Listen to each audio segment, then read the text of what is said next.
عرض ادب و احترام، انشالله که حال دلتون عالی باشه. خب بریم یه بررسی داشته باشیم رو بررسی هایی که داشتیم، تحلیل هایی که داشتیم، ببینیم که چه اتفاقی افتاد. بریم ما روز 16 گفتیم که حالا 17 در خدمتتون نبودیم. روز 16 گفتیم که خب ما یه روند صعودی رو داریم. اگه خب این کف رد بشه قراره که سطوح پایینتر رو ما داشته باشیم. گفتیم خط روندی که دارین رو رصد کنید، شکست خط روند اگه تو این سری سطوح اتفاق بیفته خریدهایی میتونین انجام بدین، سطوح مشخصه. و اگه خب حرکت‌های صعودی که هست ضعیف‌تر باشن، یعنی همچین کفی داشته باشن با شیب کن، قراره که حرکت‌های صعودی رو زیاد جدی نگیریم و در جهت نزولش وارد بشیم. حالا اگه 5 دقیقه رو بیان بررسی کنیم برای روز 16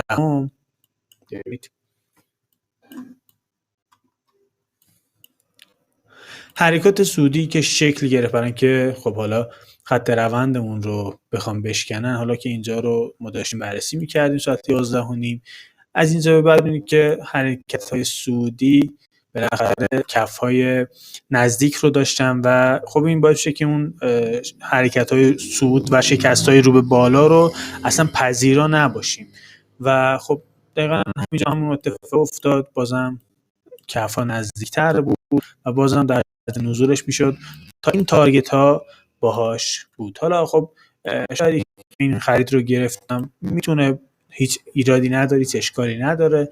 در کل زیر خط روندمون بود و قرار بود که همینجوری بمونه. خب تو نماد XY که اون ریزش شکل گرفت، تو نماد یورو یو اس دی مشخص بود که اون خریدها باید شکل بگیره.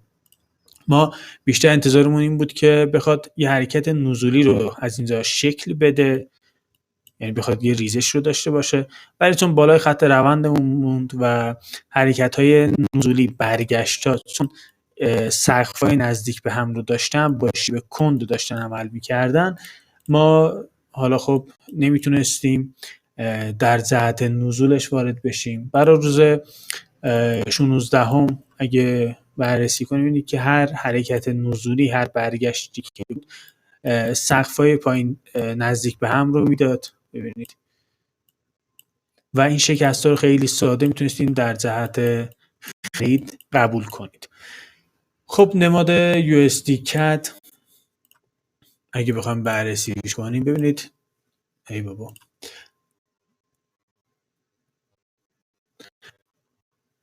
خب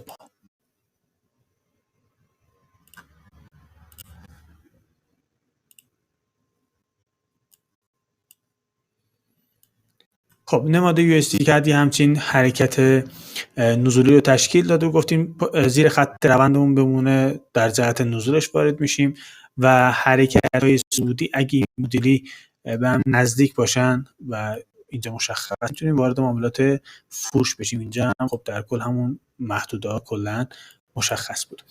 خب تو نماد USD JPY خب سطوح مشخص بود، گفتیم این سری سطوح واقعا خیلی جذاب هستن، تو این سری سطوح بمونه و شکستش رو میتونیم پذیرا باشیم تو این سری سطوح. و دقیقاً برای روز 16 این اتفاق افتاد. حتی قبل اون خبرم خب یه همچین حرکتی رو زد. ببینید در کل داره یه سری محدودهایی رو مشخص میکنه، یه کشش‌هایی رو داره که بخواد سطوح پایین‌تر رو تصفیه کنه. همیشه میخواد این اتفاق بیفته و این اتفاق میفته، یه دلیل دیگه هم اضافه شد براش.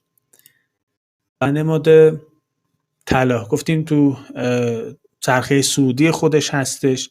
اگه اون خط روندمون رو خواست بشکنه خب باش هستیم، نه اگه نخواد تا این سری سطوح مشخص بود، گفتیم اینجا و اینجا میتونه بیاد و خب اگه ساعت 11:30 گفتیم بالای اینجا، دقیقاً بالای خط روندمون تو خریدش هستیم و اگه بخواد تو 5 دقیقه ببینید، گفتیم اگه تو تایم 5 دقیقه بخواد یه الگوی 7-8 تشکیل بده، شکستش رو میتونیم پذیرا باشیم. ببینید شکستش رو پذیرا بودیم اومد، ولی چون شکست خودش هم الگوی 7-8 داشت، اینم ضعیف بود، بازم حرکت رو به بالا. در کل بالای اون خط روندمون قرار گرفت و حالا اگه همچین خط روندی و ابتدا از اینجا رسم میشه، بعد از اینجا رسم میشه، بالای خط روند اون بود و همیشه دوست داره که اون نقدینگی رو بسازه. خب بریم برای امروز ببینیم که قراره چه اتفاقایی رو چارت بیفته. خب بذار تمیزش کنیم. برای نماد DXY حالتی که تو تایم فریم یه ساعتش مشخصه، ببینیم ما یه نزول داری، استراحت، باز یه نزول، یه استراحت، نزول، یه استراحت. اینجا با نقدینگی اومده پایین، بعد یه حرکت نزولی رو که تکمیل کرد، بازم یه استراحت که حالا خط روندمون رو شکست. بازم ببینید ما از اینجا خط روندی که داشتیم رو بزن یکم تر و تمیز رسمش کنیم از این کندل میشد این. بعد این اتفاق باعث شد که خط روندمون اکستند بشه و با گرفتن این سطح، با لیکوید کردن این سطح میتونه شکستی رو داشته باشه که تا این سطوح شکستش رو پذیرا باشیم. و حالا اگه بخواد خط روندمون بمونم که سطوح مشخصه بالاخره تا این سطح که خودش میخواد پر کنه و تا سطوح مشخص شده اینجا و این سطح.